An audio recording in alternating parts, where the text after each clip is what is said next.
مثلا الان داخل این حکومت ایران از وقتی که مثلا انقلاب شده، الان از این کسای مراجعی که زنده هستن یا مثلا الان دارن زندگی میکنن، مثلا تو لبنان سید حسن نصرالله، تو عراق آیت الله سیستانی، تو ایران آیت الله خامنه‌ای، اینا همه مثلا ولایت فقیه قبول دارن و مردم ایران به هر حال شیعه.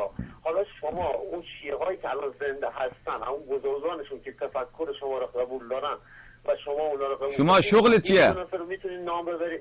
شما شغلت چیه جانم؟ شغلت چیه؟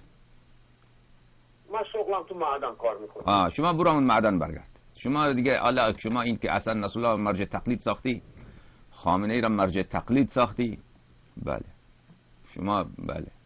من چه کسی مرا تایید میکنه؟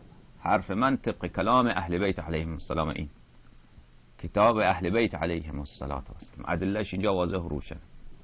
بله. و چه کسی مرا تایید میکنه؟ مثلا چه کسی موافق حرف من زده؟ اینه من برات نشان بدم که چه کسی گفته.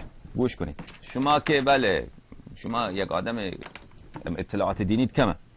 این کتاب شریف صراط النجات فی اجوبه الاستفتاءات نوشته مرحوم آیت الله خویی، بله طبع کجاست؟ طبع بیروت و اینا، نه طبع قم خیابان ارم پاساژ قدس بله مرکز علما اونجا. بله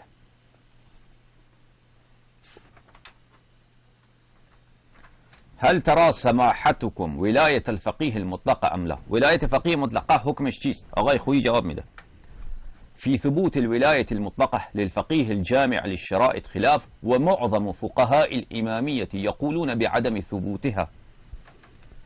بله میفرماید که ولایت مطلقه فقيه مورد خلاف است و معظم فقهاء شیعه، یعنی اکثریت قاطع علماء شیعه میگویند که ثابت نیست.